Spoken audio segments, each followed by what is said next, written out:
My name is Thea Morgan, and I'm 27 years old. At 2:14 p.m., my phone buzzed with a message that sounded like a chandelier falling in slow motion. Kieran, we need to talk. Brewhouse after work? It's important. Brewhouse still misspells cappuccino on the chalkboard, like a tradition you can't correct without breaking the spell. I got there first out of habit. He got there second because he likes to be awaited. He'd dressed for sincerity, soft Henley, clean sneakers, hair pushed back the way he does when he wants to look reasonable. He opened with a sigh, rehearsed enough to have stage directions. I've been feeling suffocated, he said, palms cupping his latte like a communion. I need space to figure out who I am without us. 1 month, no calls, no texts, no showing up. I'll stay with Destiny. Destiny, the friend whose utilities I accidentally paid once because the Split app split only in her favor. I stirred my coffee until the foam turned into a slow galaxy. Okay, I said. He blinked, as if I'd missed my cue. Okay? You need a month. Take it. The line of his mouth faltered. He had come armed for a negotiation, expecting tears, a raised voice, a scene he could later cite. My quiet didn't fit the script. You'll really respect it? He pressed. Like actual no contact? Yes, I said. I'll respect your boundary. I didn't mention mine. His shoulders lifted in relief and insult at the same time. He slid a napkin toward me and wrote dates like a contract. April 15th, May 15th. A clean month, he said. Please don't.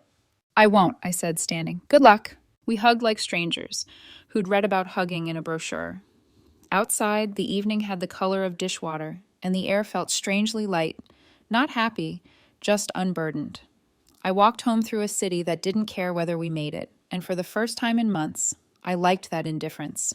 2 hours later, I called Mira Holt, Kieran's younger sister, 24, the only Holt who could handle a fact without sugar on top. We'd become real friends, the kind you can text at 11 p.m., a photo of a tragic salad, and they answer with, arrest whoever made that. You got the speech, she said. No hello needed. I could hear a spoon clink against a mug. He practiced it in my kitchen. There were bullet points. So it was scripted. Italicized, she said. A beat. Also, he's been texting Danielle from his yoga class. A lot. Since January. Something in my chest stood up while we were together. I warned him he was playing with fire, Mira said, not defensively, just clinically honest. He called it internal exploration. Exploration still needs consent, I said, and a map. She exhaled. Do you want to grab a drink? I'll bring my roommate Una so it's not weird. The rooftop bar had string lights and curated breezes. People call places like this ours after 2 dates and a good sky. We clinked bottles, said unsweet things about the religion of self-discovery when the pilgrimage crosses someone else's boundaries. Mira posted a story, just 3 hands, no faces, the location tag glittering like gossip. 37 minutes.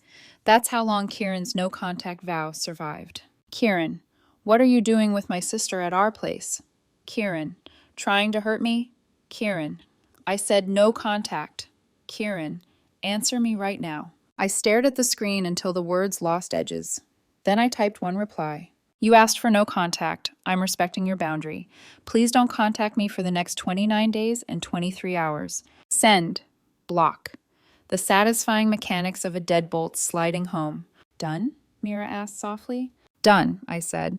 It felt like setting down a heavy suitcase and discovering my hands again. Back at the apartment, us lived in small artifacts. A stretched-out sweatshirt that smelled like cedar and delay tactics, 4 mismatched mugs, 2 plants I'd watered for both of us. I pulled a shoebox from the closet and packed his forgotten things. The vinyl he pretended to love, the keychain he never used, a birthday card from Denise that signed off. We'll make a man of you yet. At midnight, a new number buzzed my phone. Unknown. You blocked me? That's petty. Unknown. I said no contact, not hostility. Unknown. I'll swing by tomorrow. Leave the chain off. I put the box by the door and the chain on. In the bathroom mirror, I looked exactly like myself, which was the strangest part. Peace doesn't change your face. It changes what your face tolerates. I brushed my teeth and felt the future humming behind the walls. Polite knocks ripening into pounding, requests into demands. The word boundary stretched until it snapped. Before bed, I opened my notes app and typed a line so small it felt like a dare.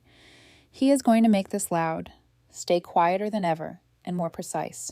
The city's sirens skated past our block and didn't stop.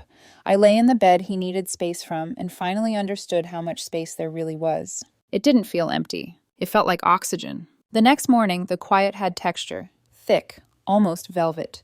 I brewed coffee, fed the plants, and waited for the day to stay normal. It didn't. At noon, the first knock came. 3 sharp hits, the rhythm of entitlement. Thea, open up! His voice carried through the door, muffled but impatient. I didn't move. You said you needed space, I called back. I just need my stuff. It's packed by the door. I'll bring it down. Thea, come on, don't be childish. I'm following your rules, Kieran. The handle rattled, once, twice. Then came the sound of his palm slapping wood. You changed the locks? Yes. That's illegal. Then call the police, I said, half expecting he would. And he did. 20 minutes later, 2 officers arrived, one young, one already bored. The female cop asked, "Ma'am, does he live here?" I handed over my phone. He moved out 2 days ago, said he needed space. Texts are right there. She scrolled, nodded. Looks voluntary. Kieran's mouth tightened. She's manipulating this whole situation. Sir, the other officer said, if you left on your own, this isn't a lockout. You can get your belongings through civil court. Today you need to leave. He stared at me through the chain gap. You'll regret this, Thea. I smiled just enough. Already did. When they walked him to his car, he kept talking to no one in particular, hands slicing the air. I watched through the peephole until the parking lot went still. By evening, my phone buzzed with a new caller ID. Denise Holt, Kieran's mother, the voice that always began with sugar and ended with salt. Thea, sweetheart, she said, syrup thick. I just talked to Kieran. He's devastated. You locked him out? How could you? He left voluntarily, Denise. You can read the messages. I raised him better than this drama. He said you're being cruel, hanging out with his sister just to spite him. I set the phone on speaker and folded laundry while she talked. We had 1 beer, Denise. Still, that's inappropriate. You've turned Mira against him too. Mira turned herself toward reality, I said. She sighed the way mothers do when they want to sound holy. He gave you 3 years of stability, and this is how you repay him? Stability? I said, half laughing. He moved in rent-free, spent my money, and called it partnership. Thea, bitterness isn't attractive. I'm not bitter, I said, calm and exact. I'm finally tired. There was silence, then the click of disapproval. She hung up. 2 hours later, Kieran's new campaign began. Instagram stories about toxic people draining your energy and quotes about setting boundaries with manipulators. Each post a subtweet in prose. His friends flooded the comments with, "You deserve better, bro." I didn't answer. Mira texted, "Let him talk to the void. Just screenshot everything." So I did. A day later, another message came from a random number. Unknown. You're telling people lies about me. Me. Which part? Destiny's couch or Danielle's yoga mat? Unknown. You're so ungrateful, after everything I did for you. Me. You did plenty, just not what you think. Block. Again. Mira stopped by that night with takeout and a folder thick with screenshots. He's escalating, she said, spreading them out on the table. Kieran's posts, friends' comments, timestamps from the calls. He thought she wouldn't notice. You'll need this if it goes legal. I nodded, staring at the evidence like a collection of small ghosts. Do you think he actually believes his own version? He always does, Mira said. He's allergic to shame. Rain started tapping the windows, soft but steady. We sat in that dim kitchen, 2 women quietly building a paper fortress out of his noise. Promise me something, Mira said finally. No contact, no replies. Don't even correct him. That's the one thing he can't stand. Being ignored? Being irrelevant, she said. I laughed, short and tired. He's not irrelevant yet. He will be, she said. Just keep your receipts and your peace. After she left, I stood by the window for a long time, watching rain trail down the glass like thin, silver evidence. My reflection looked strange, tired but steady, like someone learning how to live without permission. Just before midnight, another sound. Paper sliding under the door. I hesitated before picking it up. An envelope, cheap and thin. Inside, a single printed photo. Us at Brewhouse, smiling like we belonged in that light. On the back, his handwriting. You can't erase history. The ink was smudged where his thumb had pressed too hard. I looked at it for a long moment, then tore it in half, then again and again. History doesn't erase, I thought. It decomposes. And sometimes you have to bury it yourself. I should have known he wouldn't stay quiet. Kieran never could stand being unseen. Silence to him was starvation, and I'd stopped feeding the narrative. It started with hints, mutual friends messaging me, he's hurting, and posts that looked like therapy quotes but read like threats. But I didn't realize how far he'd go until that Tuesday morning. At 9:42 a.m., my coworker Derek poked his head over the cubicle wall, eyes wide. Thea? There's someone at reception for you, holding flowers." I didn't move. "You're joking." He wasn't. By the time I reached the lobby, Kieran was standing under the glass atrium like a headline waiting to happen. Pressed shirt, desperate grin, a bouquet of red roses clenched like proof of innocence. The receptionist's expression said, "Do you need me to call security or popcorn?" He opened his arms. "Thea, why are you here?" "To talk. You won't answer me." "You said no contact." That was before I realized space was the wrong call. "I need you, Thea." His voice lifted, just enough for the office crowd gathering by the elevators to hear. "I made a mistake. You're the best thing that ever happened to me." I felt every curious stare prick my skin. "This isn't the time or place." "It's exactly the time and place," he said, clutching the flowers like a prop. "I've been trying to apologize. You're punishing me for one bad decision." "Bad decision?" I said softly. "Or several months of texting Danielle while I paid your phone bill?" He flinched. "How do you—" "Shared plan," I said. "You left receipts." A whisper rippled through the bystanders. Someone's phone recorded discreetly. "You're cruel," he said, the cracks showing. "You used to care about me." "I still do," I said, steady. "Just not the way you need me to." Security started down the hallway. His face went red, then theatrical. "Oh, I see what this is. You're doing this because of Mira, right? Because you're trying to hurt me through my sister." That stopped everyone. "What are you talking about?" I asked. He raised his voice. "You've been spending time with her, posting pictures, trying to make me jealous." I sighed. "We grabbed a drink once, with her roommate, because she was worried about you." "She's lying to both of us." "Security's here, Kieran." The guard stepped forward, calm but firm. "Sir, you need to leave." He turned toward me, desperate now. "You're throwing away 3 years for what? Pride?" "No," I said quietly. "For peace." His grip on the bouquet tightened until petals fell to the floor like punctuation marks. "You'll regret this, Thea." "I already did," I said. The guard guided him out as whispers followed. I stayed frozen, watching him vanish through the glass doors. The flowers lay in a bruised heap between us. Derek approached slowly. "Do you want me to file an incident report?" "Yes," I said. "File everything." When I got back to my desk, my phone buzzed again. "Mira, he showed up at your work, didn't he?" "How did you know?" "He told Mom he was going to make a grand gesture. She thought it was romantic. I told her it was harassment. He accused me of dating you." She sent a single dot, then, "He's unraveling. Keep every record. This won't be his last stunt." That night, rain returned, the kind that feels like the city is washing its hands of something. I sat in the dark with the lights from passing cars flickering across my walls, and I thought about control, how it doesn't disappear when you leave someone like Kieran. It just changes form. The next day, I found out about Dante. He messaged me from a throwaway account. "I'm sorry to bother you. My name's Dante. I think we've both dealt with Danielle, and maybe Kieran, too." We met at a downtown cafe, neutral ground. He looked exhausted, like someone who'd been surviving rather than living. "She's been showing up at my classes," he said, stirring a coffee he never drank. "At my job, my mom's house. I filed a restraining order last week." I frowned.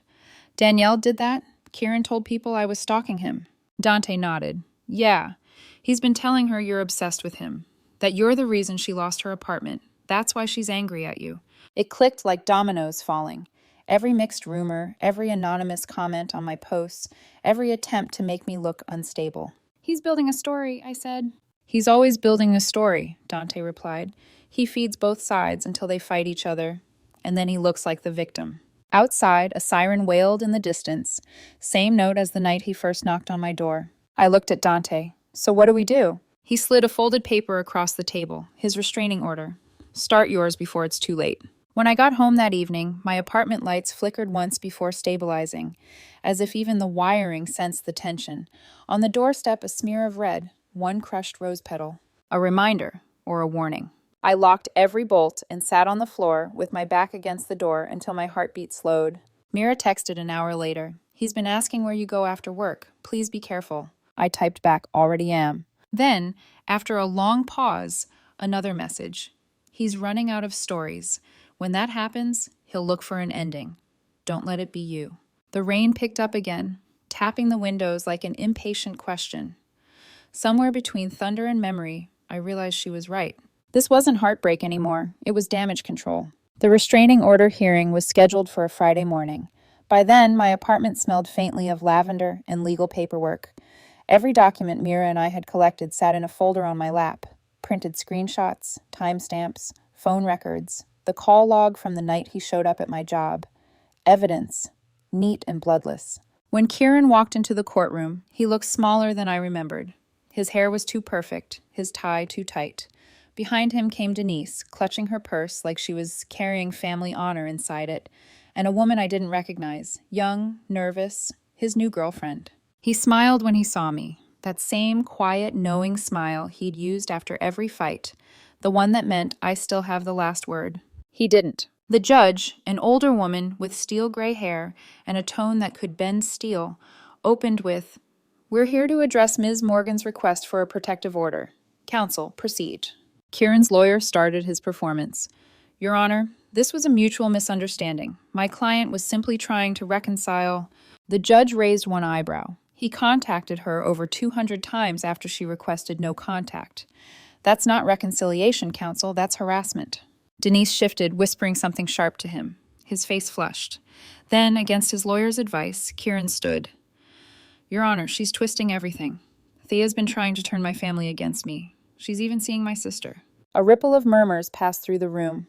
The judge looked at me, unimpressed. "Miss Morgan, is that true?" Before I could speak, Mira stood up from the gallery. Calm, composed. "Your Honor, I'm not dating Thea," she said clearly. "I'm in a relationship with someone else. Her name is Una. My brother knows this. He's using it to create drama because he can't handle rejection." Kieran's head snapped toward her. "You're lying."